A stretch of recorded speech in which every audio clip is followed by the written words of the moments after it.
Good afternoon, everybody. I'm Sunita Prasad.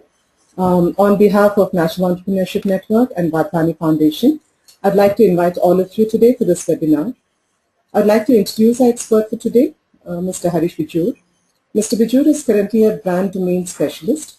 He runs a unique boutique consulting outfit branded Harish Bijoor Consults. Harish is an actively sought public speaker in the country at forums that relate to general management, marketing, sales, retailing, consumer behavior, techno-branding, and allied areas. He is an active business and marketing quiz master and has recently published a book titled Marketing Trends, Smart Insights into the World of Indian Business. Before I hand over the floor to Mr. Bijoor, a quick note to all attendees. You will all be on mute. You may ask questions by typing in the panel provided. Our expert will answer the questions after his presentation. Thank you so much, Mr. Bijoor. Over to you. Thank you, Sunita. Welcome all attendees for this webinar, which I have titled Marketing for Success. Questions that I'm not able to answer online today, you're always welcome to post it onto my Twitter ID, which is @Harish Bijoor, or the NEN Twitter ID as well, which will be provided to you. Let me kick off now, Marketing for Success. The presentation objective, as I see it, is really looking at what branding values must you, as a small enterprise, adopt to dominate the space of branding and marketing. Most of the time, you are an entrepreneur, and most of the time, branding and possibly marketing is not an arena of core competence as far as you're concerned. So to ensure that you get a glimpse into this realm, we take the next 25 odd minutes. So what I'm going to really do is I will focus on a few of 65 guidelines we have built for small and medium enterprises in this presentation. Of course, all 65 will not be covered, but a few of these which are seminal is what I'm going to be talking to you about. Now, for a start, I want to tell you that the brand is important. If you look on the right-hand side of my slide, I've listed the top 60-plus brands in the world, and some of these are retail brands like Baskin-Robbins. Some of these are, hardware brands like Dell. Some of them are beers like Heineken. Some of them are hospitality brands such as Holiday Inn, and some of them are possibly things which you would imagine to be auto or an airline, an automotive like Volkswagen or Virgin, the airline. Therefore, the key point to note is brands are around in our lives in a very, very intrusive manner. The world today has some 14 million brands if you count the small retail brands that dot our streets as well. So 14 million is quite likely the population of the Sikh population in India. So if you really look at it, it's a sizable chunk of number of brands that we have in the world. So the brand is important. The brand is important because, consumers are important. Because there are so many consumers, and consumers all across the world want to interact with brands, want to buy brands, want to be seen with brands, want to franchise brands, want to tout brands and show off that they are parts of the brand and the branding movement. Consumers are important because, very simply, business is important. The consumer is important because the consumer is the money-carrying entity, and his business is very important to you and me. Business is important because, if you really look at it, the reasons are multifarious. Business is important because business is what brings in the revenue flow into an organization, and revenue flow is quite like, the blood flow to a human body. The moment till that blood flow is robust, healthy, and continuous, I think things go fine. But the moment you have a blood clot, you know what happens. So revenue that emanates from the consumer is very, very important. Having said all that, let me come to the point and the key moot question: what is a brand? My definition is a simple one, and this is the title of my book as well. I do not believe in the old David Arca definition of a brand. Neither do I believe in the definition of a capfura.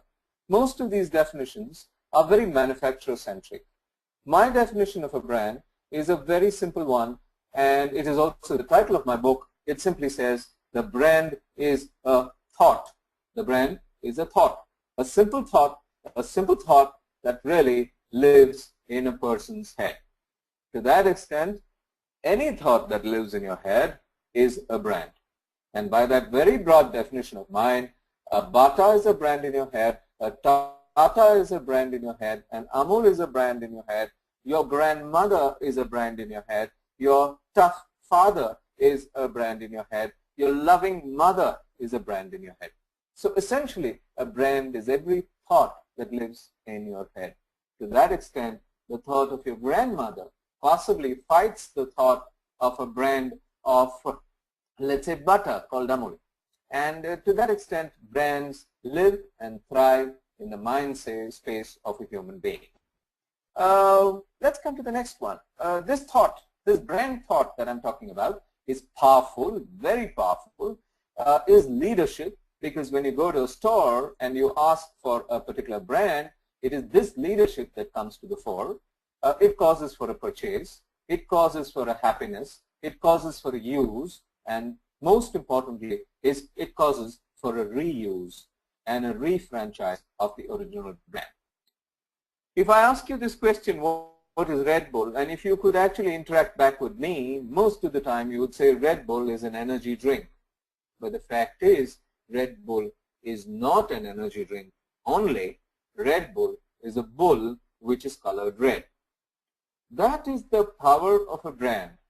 The moment you forget that Red Bull is a generic item saying a bull that is painted red, and the moment you think of Red Bull, you think of an energy drink, and you tend to say that Red Bull gives me wings, I think the maker of Red Bull is totally successful in communicating to you that Red Bull is an energy drink and his branding is therefore perfect.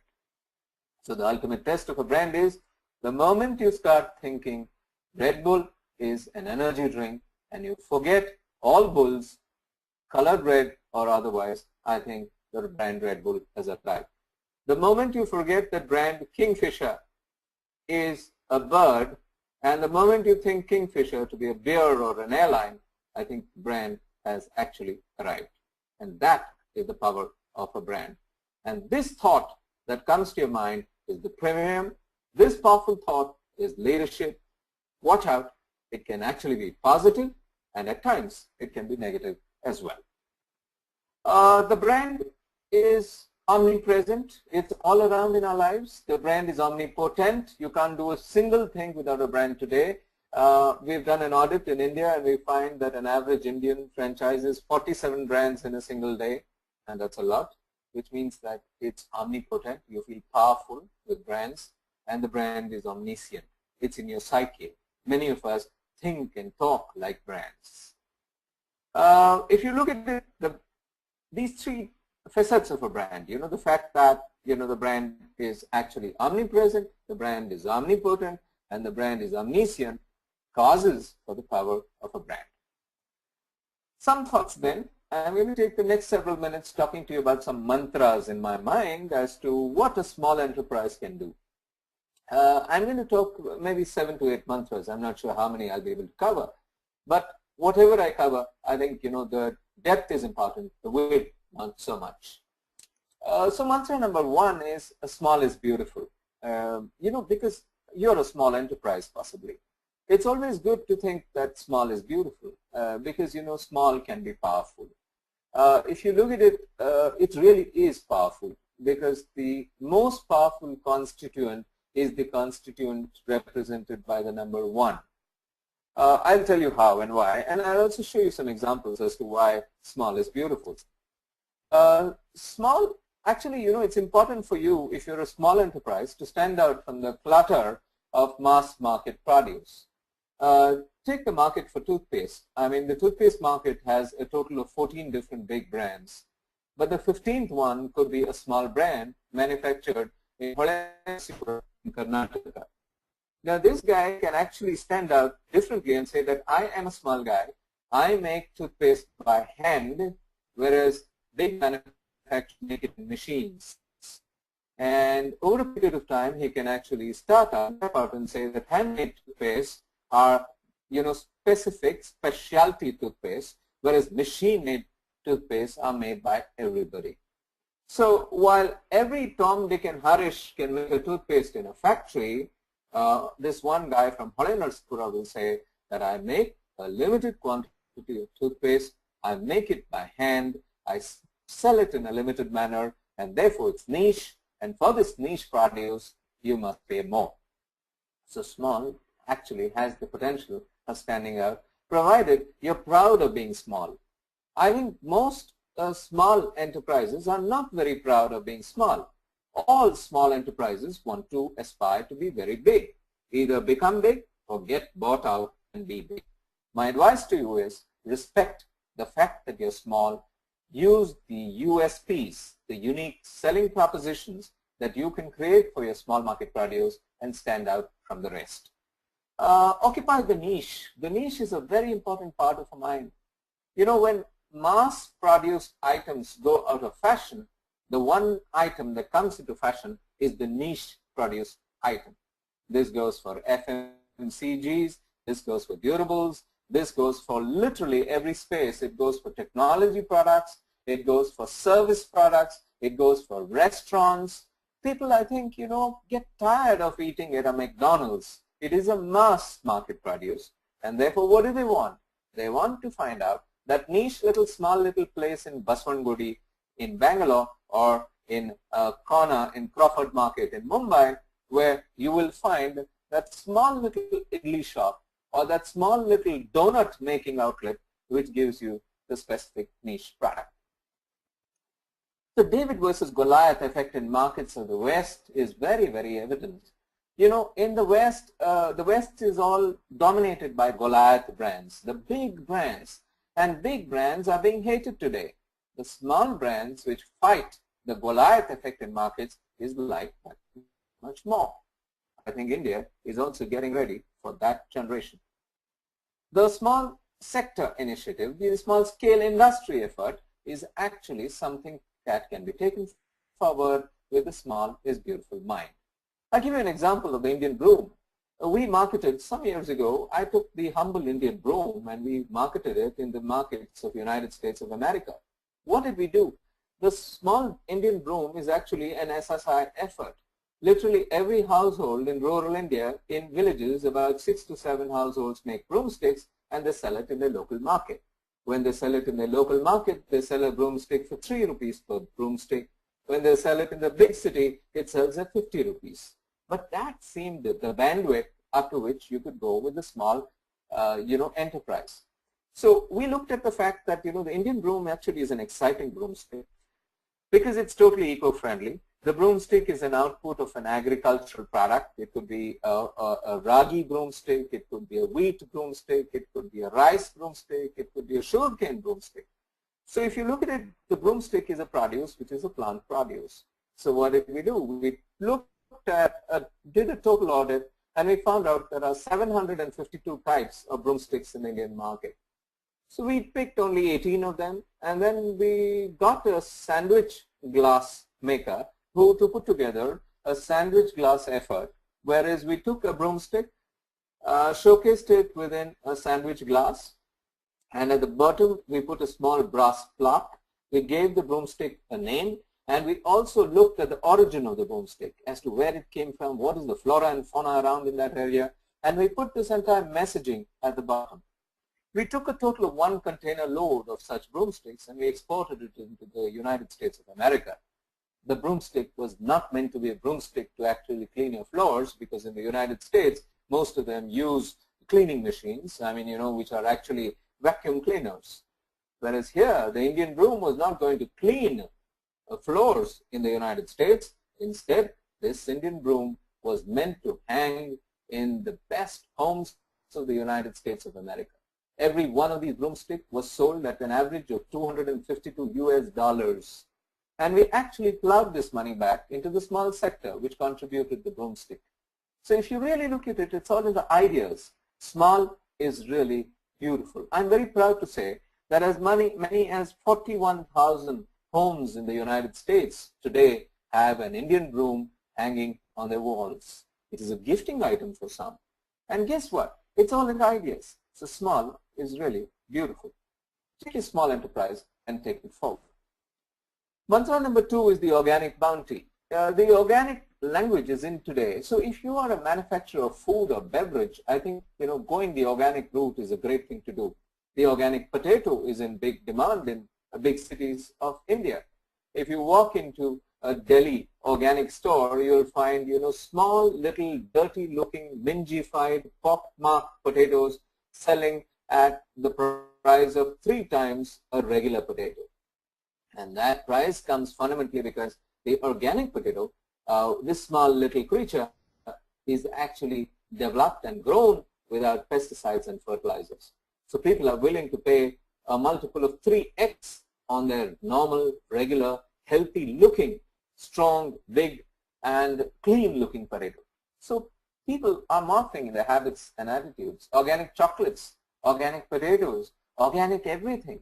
In fact, organic is going to be a big way forward in every food and beverage item that we're looking at. And guess what? This movement is spreading to technology. There's something called organic technology. There's something called organic services. Services that do not use anything that's inorganic. And this green movement is an idea whose time has come. And guess what? This is going to mature over the next 5 to 6 years. And as it matures, I think it's time for us to look and position your small business in the organic space. The health market is a big one in the organic space. The hand-picked movement is big. There are, crops wherein people are claiming this was hand-picked and therefore pay me more for it. This is not machine-picked. The shade-grown items. In India, we grow coffee under the shade of tall trees. And guess what? Indian coffee growers can actually claim that shade-grown coffees are eco-friendly because the trees are still maintained and still nurtured on these coffee estates, whereas in a Brazilian coffee estate, there are no trees. The coffee plant is itself a tree. The trees have been chopped down, and therefore Brazilian coffee is possibly less eco-friendly than Indian coffee. It's in the story. It's in the marketing idea. It's in the marketing thought. Mantra 3, politically correct marketing. I mean, politically correct language is coming into the world in a big way. Half the time, Indian businesses, particularly small enterprises, are not politically correct. What is politically correct language? I mean, I'll give you an example. If I go to Mumbai and if I'm walking on the street, there is a beggar who is actually saying, "My baap," he's shouting and screaming at the top of his voice with a cloth laid out in front of him and a small little coin box put in front there saying, or a mug put in front saying, "My baap, I don't have accommodation. I mean, I don't have a house. I live in the outdoors. Please give me some money." And guess what? The same kind of a beggar in the United Kingdom is called a busker. And the busker in the tube station does not shout, but he's got a small little cardboard, standing in front of him as a placard, and he's saying, "Residentially challenged, please contribute $1." So this is the language of politically correct marketing. Residentially challenged versus, the screen on the street. Politically correct marketing is all about the small sector produce. The small sector produce is appreciated in the world, as I just told you. It's good. Rural produce. If you come from a rural area and if you run a BPO in a rural area, I'm sure you have the potential to take your small enterprise and say, "I come from a rural area. Every employee of mine is a rural person who has been educated in a rural milieu. I need to be paid a premium because I come from a rural market." Guess what? Western markets are reasonably open to this. Mantra 4 is the attitude of customer delight. Do you as an enterprise actually believe in customer delight? Do you offer customer delight to the people who come to you? Most of us run businesses, put together businesses. We're good at our technology, we're good at our back end, but we're terrible at the front end. What is really, really important for the future is that we need to be excellent at the front end. We need to be exciting at the front end, because the front end is where the customer meets your product, the customer meets your service. Customer delight is a norm we must adopt. In the older days, in the 60s, India used to offer somebody something called customer service. Customer service was that there are a large number of people who want to be served and need to be served. There are a small number of people who can serve them. Let's go and offer customer service to them. In the sense, we would go and serve them, and the basic idea was distribution. Every customer must be reached by the product or the service. And that's changed. That was the era of the 60s. Today, we talk the language of customer satisfaction.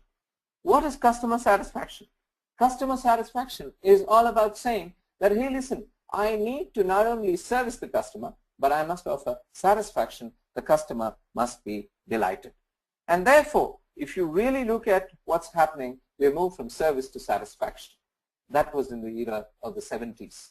Today is the era of the customer delight, where people say that I must not only offer service, but I must offer much more.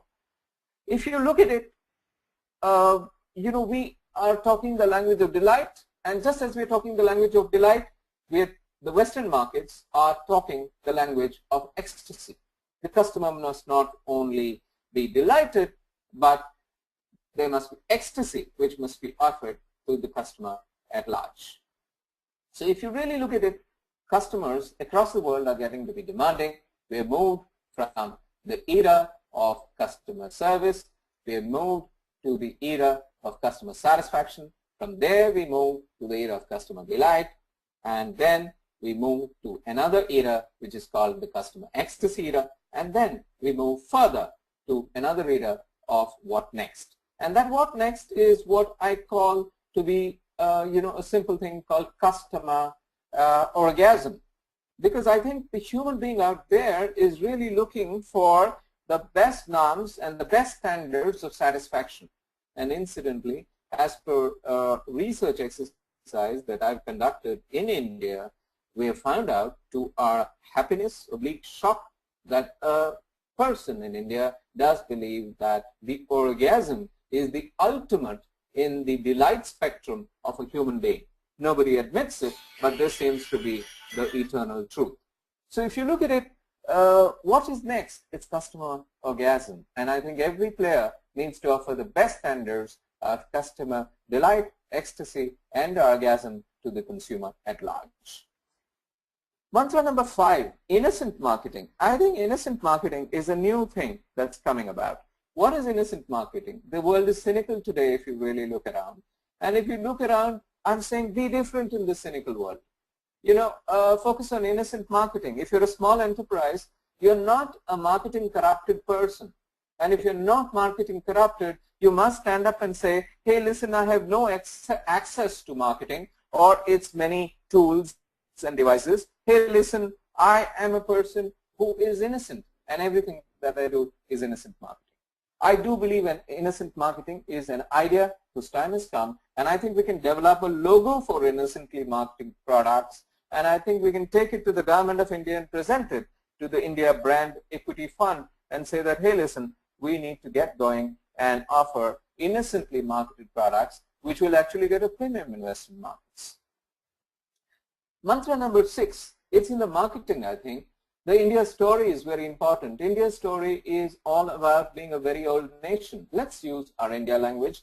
Go on the front foot with India. Be proud with India. Have the India tag, have the India colors onto your brand. Don't be on the back foot with India. Actually, I have an example of Mexico and La Minueta estate wherein they've used something of this nature, but I will talk about it only if I have time at the end of this presentation.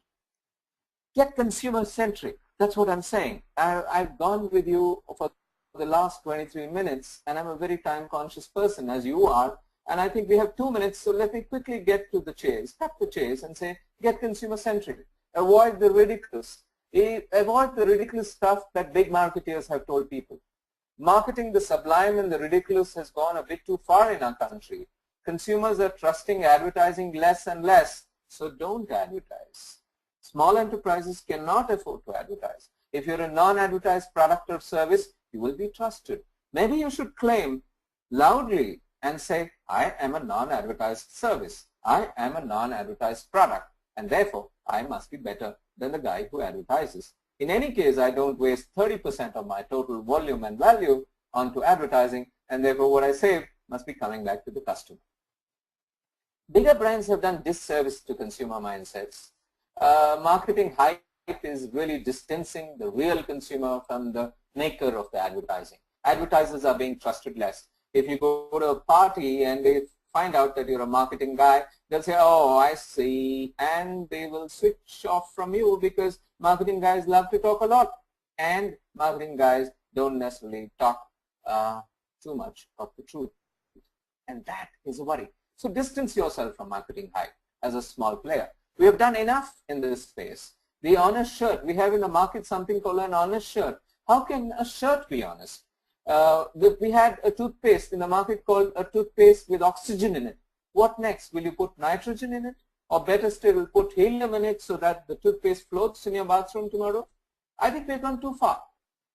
The BioFresh television. This is a television which is marketed as a healthy television. You watch more of it, BioFresh rays come out of it, enter into your human body and make you feel fresher and healthier. Is this really possible? I think marketers have gone a bit too far. We need to correct this. The fastest Indian. Who is this fastest Indian? I mean, you know, I think if you look at some of the pieces of advertising, you'll worry. If you look at it, get consumer-centric. I think that's the first thing you and I need to do as a small enterprise. In summation, as I enter into the 25th minute, I categorize all marketing into two types of products and services. One of it is what I call needs and wants marketing. Check out your small enterprise. Is what you offer a need and a want, something that people can just do without, can't do without? If it is, I think you're on solid ground. The second is desires and aspirations marketing. This is something that you produce which nobody really wants, nobody really needs, but they desire because your advertising tells them they must desire for it. And aspirations is, you know, dreams-oriented marketing. So if you really look at it, needs and wants marketed products are more solid and desires and aspirations-oriented products are less solid. In tough times, needs and marketing will chug on merrily. In tough times, the first ones to bite the dust of reality are the desires and aspirations guys. So if you ask me an example of needs and wants, every food and beverage product is a needs and wants item. If you ask me for a desires and aspirations example, you know, a Swarovski crystal is possibly a desires and aspiration product. A Wedgwood interior decor item is possibly a specialty item. Guys who have built hollow desires and equally hollow aspirations at a premium are guys who will bite the dust first. Don't be one of them. Let's wake up and let's make for a bright marketing today, a rich SME marketing today, which will take us into tomorrow's with greater panache and greater vigor. Guys, I finished my presentation and I'm going to be ready to take your questions over the next 2 minutes. I'm going to take a very quick break, but I'm going to take your questions, keep them coming. On the right-hand side, you can ask your questions, and if there are questions which I don't answer after this, you're welcome to come and follow me on twitter.com at Harish Bijoor, and I'll answer all your questions there as well. But for now, do send in your questions. Thank you so much, Mr. Bijoor, for that really interesting session. Thank you all to our close to 70 attendees for participating in the webinar. We're glad that the questions kept coming in, but like we said, due to the paucity of time, we were not able to answer all of them. Please do send in your feedback and suggestions to us at eclub@nenglobal.org. Also, if you found the session interesting, feel free to blog or post about it. The recorded version of the webinar will be available on our website eclub.nenonline.org by tomorrow. Our next webinar will be held next Wednesday, which is June 13th from 3 to 4 p.m. This will be led by Shashank ND, founder of Placto Technology, and he's going to be talking on entrepreneurial selling. We look forward to your participation. Thank you once again, Mr. Bijoor. Have a nice evening. Thank you. Thank you.